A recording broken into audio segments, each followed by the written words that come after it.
This is my open mic night debut. Welcome.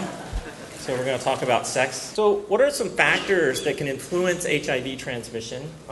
There's biological ones, and those include stage of HIV infection, viral load in blood, and general secretions, things that we work on a lot in my lab. Sexually transmitted infections, circumcision, host genetics, basically how our genetics predispose us or protect us from HIV infection. Viral subtype, whether or not antiretroviral therapy is being used, and we'll talk a lot about that in a second. But there's also behaviors, sexual acts, positioning, serial sorting, concurrency, whether or not someone uses condoms, and substance abuse. The messy part about this is that behavior is really hard to change. So, for example, we still have syphilis, right? Syphilis still exists. We have in the midst of a huge syphilis epidemic, and yet we have a cure for syphilis and have had for years. There's also the problem of being aware that someone has HIV infection. About a quarter of people, 1 in 5 or 1 in 4 people, don't know that they have HIV infection. But they account for almost more than half of all new HIV infections. At 40 years old, the prevalence of HIV among men who have sex with men in this large multi-center group across the United States was 40%. So let that sink in for a second, right? If you look at the table below, it broke it out between general population of men who have sex with men, around 40% at the last point. But if you're African American men who have sex with men in this grouping, it was close to 60% at 40 years old. So there's still a big problem, right? So what are some of the things that drive HIV transmission? One, it could be the stage of HIV infection. So here is a paper by Waver et al. That shows on the x-axis months after index partner seroconversion.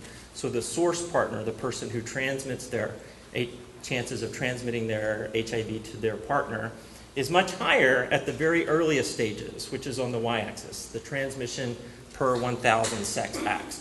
So it's highest at the very beginning, and then it sort of plateaus out in the middle, and then at the end stages of HIV infection, or AIDS, it goes back up. So the rate of transmitting to their partner is higher in the later stages. This follows basically the natural course of HIV infection. During the earliest stages of HIV infection, the acute and primary infection, the viral loads are very high. Then they come down and sort of have what we call a viral set point. And then towards the later stages, they go back up through the roof. So perhaps it's the viral load. So if you actually look at viral load, one of the big things that we can do to drive down viral load is use antiretroviral therapy. And here's a meta-analysis where this group looked at all the different transmission studies. And what they found was that when someone had less than 400 viral load, their chances of transmitting to their partner were enormously low. In fact, they couldn't find any of the transmissions that occurred amongst that group. People have to know that they're infected in order to get the treatment. That goes back to the point about 1 in 4, 1 in 5 people accounting for half of all new infections in the U.S. The other thing is that we can't base treatment based on CD4 counts if this is the purpose, if it's to decrease onward transmission. And that treatment is expensive, and we're going to talk a little bit about cost in a second. Okay, and then there's microbicides. So you can take antiretroviral therapy by mouth, and if you're infected, that decreases your viral load and increases your CD4 count, and that's good for you. You can also use antiretroviral therapy other ways. One of those ways is microbicides, where they put it into a gel, and then they use it to prevent HIV transmission sexually. And when they did this in a group for women in Africa, they found that tenofovir, which is the medication they used in microbicides, versus placebo, on the y-axis, the probability of infection, you can see that placebo is higher than the tenofovir. So the women who got the placebo gel were more likely to be infected over time than those who used the tenofovir microbicide. But you know what? Microbicides just by themselves are icky, right? So that's the messy part of microbicides. And here's what they actually had to do. They had to inject this gel 12 hours before they had sex, and then one gel as soon as possible within 12 hours after sex, and then no more than 2 doses after 24 hours. So there had to be lots of planning and messy insertion of the microbicide. So then we can use antiretroviral therapy other ways, and this is called pre-exposure prophylaxis, and this using one of the same medications, tenofovir, combined with another one called emcitriptine. Together they make the pill Truvada, which is a highly commonly prescribed medication for people who have HIV infection. And here they use that one pill once a day for high-risk individuals. And these are men who have sex with men, published in 2010. Look at the insert up there in the right upper hand corner. And the same thing, you can see that the placebo is higher than the PrEP, that FTC tenofovir group. So those who got the placebo group were much more likely to become HIV infected in the trial than those who took the once daily Truvada. The messy part about this is Truvada is expensive.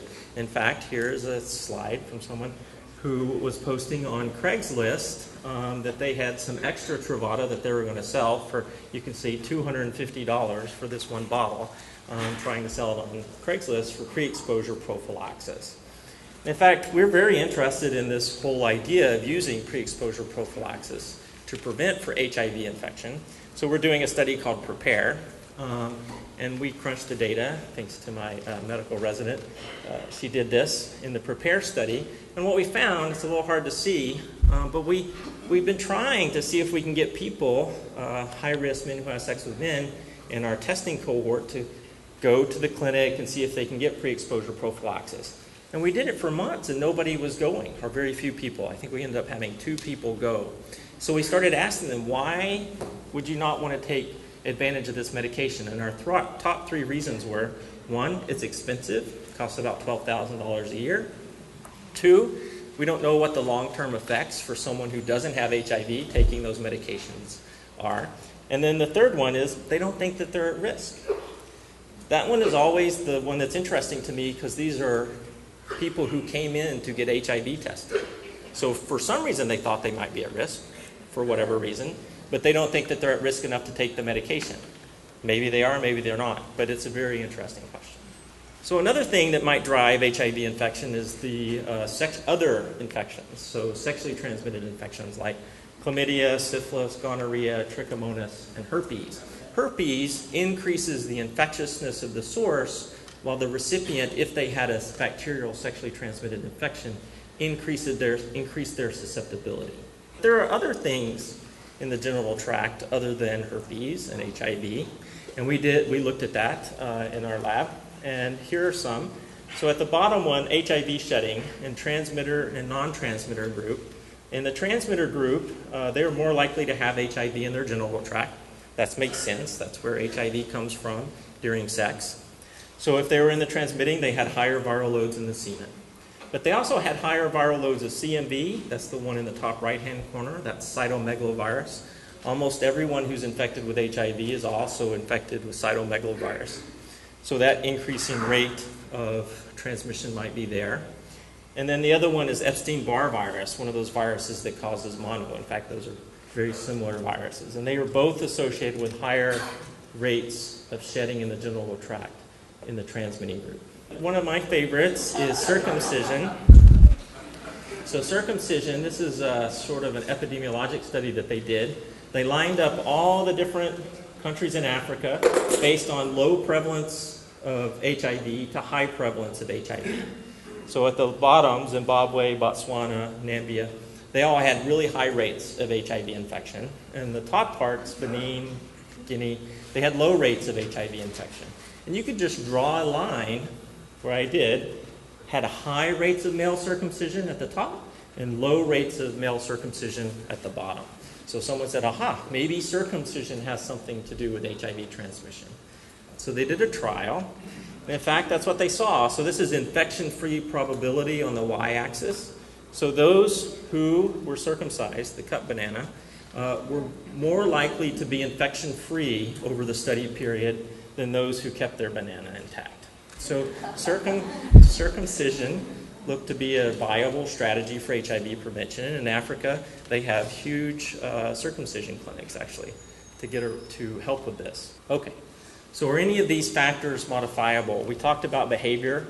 You can stop sex and drugs, abstinence, and that should decrease both infectiousness and susceptibility.